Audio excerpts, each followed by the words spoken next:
Welcome back into another edition of the Daily Fix. I am Stephen Serda. This is Foolish Club Media. Appreciate you guys hanging out with me all week long.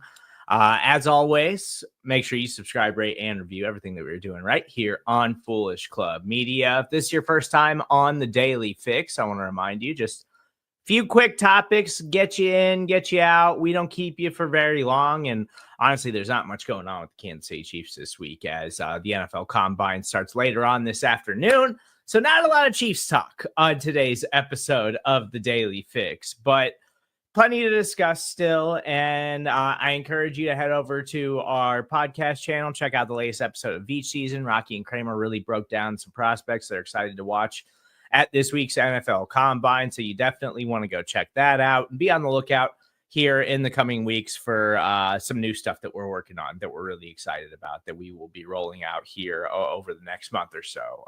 So thank you guys for riding with us. We really appreciate it. Today, we're going to talk about Travis Hunter. We're going to talk about ESPN deciding that they want to cut ties with Major League Baseball. If you know anything about me, you know I'm not a baseball person, but I think it's hilarious that ESPN has made this decision and it serves baseball right. But where I really want to start today, and as you can see here for the video audience, Tom Brady is clearly tampering now, just blatantly out in the open, tampering with Rams quarterback Matthew Stafford. And it is worth saying, like, yes, the Rams gave Matthew Stafford and his team permission to talk to other teams, but you're supposed to go through like channels with that stuff. Like agents are supposed to talk to the teams. Matthew Stafford's not supposed to be hanging out with Tom Brady at a Montana ski resort, as was reported by Jordan Schultz earlier this week. And he reported in a way like, oh, Brady is hosting Matthew Stafford at his Montana ski resort. And then NFL Network's Ian Rappaport backtracked on that a little bit to trying to say like, no, they weren't hosting, like they just happened to run into each other at this probably very specific private Montana ski resort. And then apparently Jordan Schultz and Ian Rappaport, who Jordan Schultz works for Fox, Ian Rappaport, of course, for NFL Network, ran into each other at a Starbucks in Indianapolis at the NFL Combine. Apparently there was some kind of confrontation. They had to be like separated because Jordan Schultz was going after Ian Rappaport for trying to make it look like his report was false or something like that. At least that's what I assume is happening in this situation. So to catch you up, Tom Brady clearly tampering right now. Shocker. Yeah, he is the greatest quarterback in NFL history, but also his dynasties were accused of cheating multiple times. So no real shocker there that now he's part of the ownership group for the Las Vegas Raiders and thinks the rules don't apply to him. And he can just decide that he wants to bend the rules for himself and he wants to try to go recruit a quarterback, which, hey, if I'm the Rams, I don't know why they're trying to move on from Matthew Stafford. I get that he's an aging quarterback, but he is still very, very good. And if I'm Matthew Stafford, I would not want to go play for the Raiders. I don't care if Tom Brady is in the ownership group now. That is not a franchise you want to spend your twilight years playing for. They're not good. And they haven't been good for a long time. And that roster is still not great. Like it's not as if the Raiders are on the up and up or something like that. Like they're going through another offseason overhaul. It's just a bad organization. But anyways, getting back to the sports media beef. This is hilarious. First of all, newsbreakers are like the scummiest subsection of sports media right now because they're all in bed with the leagues or they're in bed with agents. And half the time it's not even like real reporting. It's just copy and paste jobs of what they want out there in the world and what they want out in the media. So generally, newsbreakers are despicable people anyways within the sports media landscape. But to have this kind of beef between two newsbreakers is hilarious because, one, they're taking themselves way, way too seriously. This kind of stuff happens. Adam Schefter and Ian Rappaport have been doing this to each other for years. But it's clear that Jordan Schultz had a report, put it out. The Raiders and Tom Brady realized that he could get in trouble for that. So his agent reaches out to Ian Rappaport to backtrack a little bit and say, like, no, this wasn't organized or orchestrated in any kind of way. Like, he wasn't hosting him. They just happened to run into each other. There's nothing wrong with that. And we'll see if anything actually comes of it. Maybe the NFL actually does something to the Raiders over this thing. But to have a beef over it and to be so upset about it that you're causing a scene publicly in Indianapolis at the NFL Combine, which I've never had the pleasure of covering a combine. I hope I get to one day. But to my understanding, the NFL Combine is mostly just people going out to fancy dinners and drinking and hanging out and having conversations and then like occasionally watching some football players. So it's just hilarious that these guys, and we see this over and over again in sports media, just a bunch of sensitive babies, a bunch of guys who are just way too into themselves and take themselves way too seriously. It is not that serious, Jordan. It is not that serious, Ian. Like, let's backtrack it. There's no reason to be getting into public altercations over all of this stuff. That is absolutely absurd. Just sit down, have a drink, relax, and stop taking yourself so seriously, because it is really not that big of a deal. Travis Hunter, star player, Colorado Buffaloes, expected to be one of the top picks in the NFL draft, said earlier today as the NFL Combine gets underway this afternoon that in the NFL, he believes he could still play cornerback and wide receiver full-time as he did in Colorado. And we've seen guys in the past do this at the college level, try to do it in the NFL, but not really to the same level that they are in college, which totally makes sense because guys in the NFL are just different than the competition that you're generally going up against in college. But Travis Hunter, I think, is like, even like, I think is Ohio State's like Chris Gamble is the last guy that I really think of that did this. Like, Travis Hunter is a special athlete. And he talked about, like, I've been doing this for a long time. I think the NFL, there's more breaks in between. There's more stops and play. Like, I could totally run like that and still manage to make plays and have an impact in a game.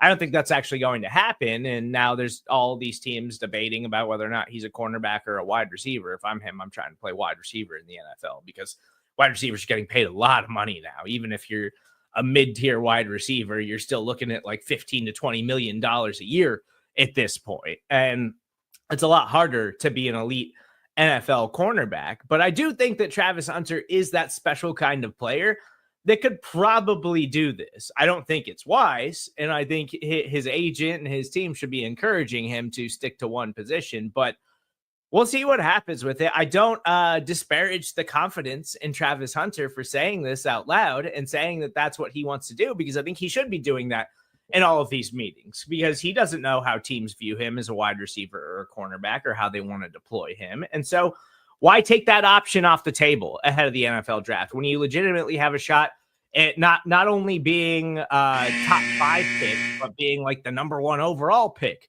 in the upcoming NFL draft? So keep swinging for the fences, Travis Hunter. I think you should play wide receiver in the NFL, but I think you're a talented enough player. I think you're that kind of unicorn.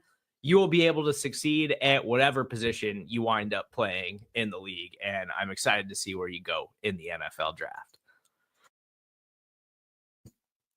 Now, if you've listened to me for any kind of significant time, and going back to my radio days or Arrowhead Pride, SB Nation days, covering the NFL full time, I have always been very honest and open about my lack of interest in baseball. I do not watch baseball.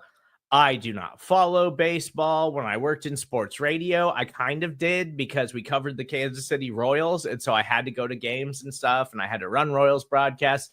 And so it was like I was kind of forced to watch games, even though I didn't really want to. And since I don't have to do that anymore, I have not watched a full baseball game in years. Like, it has legitimately been years since I have watched a full baseball game. And some of that is, I've always thought it's boring. I've always thought that baseball's inability to adapt is something that has handcuffed it and held it back forever. And I know they've tried to make improvements. The improvements, I think, were too little, too late. Like the pitch clock is great. I did go to a game in person last season. And the speed of the game now is so much better than it used to be because I don't want to go spend 4 hours at a baseball game. But it was too little, too late. And I think it's just hilarious now that ESPN, of all places, now Disney obviously owns ESPN. They are the parent company of ESPN. And Disney, as a media conglomerate entity, whatever, has been cutting costs all over the place over the last couple of years in the movie industry, in the television industry, in the sports industry, like all over the place. So cost-cutting measures aren't anything new for Disney and ESPN. This has been happening for the last couple of years and has been pretty common practice by them. But to move on from a major sports league, like this isn't moving on from the NHL, this is moving on from Major League Baseball, is a little ballsy, but I think it also tells you what they view baseball as. And baseball's still sitting here trying to say, we're the most popular sport in America. We're America's pastime. And it hasn't been that for 25, 30 years.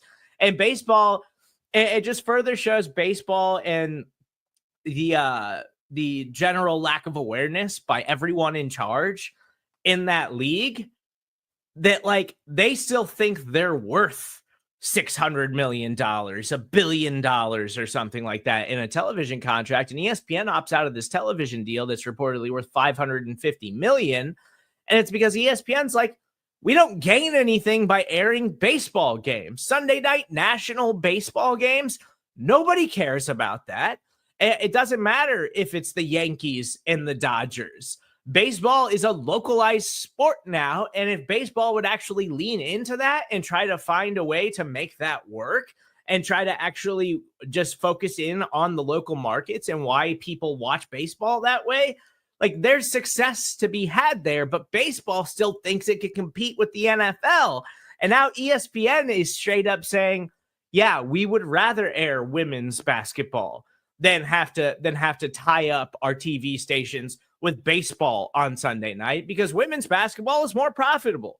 It's cheaper for those television deals. They're bringing in viewers and their audience is growing year after year after year. And now with a player like Caitlin Clark opening the door for everything across the country and the popularity of that sport, it makes so much more sense that ESPN would just be like, it's not even worth our time, Major League Baseball, to talk about this anymore. I didn't think this was ever going to happen. And maybe baseball comes back and says, what if we give you a big discount? But I really doubt it because they have been clueless about who they are for a long time. I guarantee you baseball still believes they could go negotiate an $800 million television deal or something like that. And I don't know who is going to offer them that because it doesn't make a lot of money to have to tie up your TV stations with baseball games anymore. So Major League Baseball needs to have a little bit more awareness. And again, I'm not trying to just totally sweep past the fact that they have made some changes. They've tried to make some adjustments to the game, but it was after years and decades of us arguing about trying to speed up the game and trying to draw in a younger audience. Like, I feel like that window is past. I don't think you're going to get a younger audience now. I think it's a floundering product, and we're seeing that by the biggest sports network in the country opting out of a television deal with Major League Baseball. Just absolutely insane. But thank you guys for hanging out with me. I'll be back tomorrow. One more daily fix this week. Catch you up on anything that comes out of the NFL Combine as it gets underway this afternoon. Any other Chiefs news and notes. Stay locked in right here on Foolish Club Media. As always, make sure you subscribe, rate, and review. I will be back tomorrow with another episode of the Daily Fix.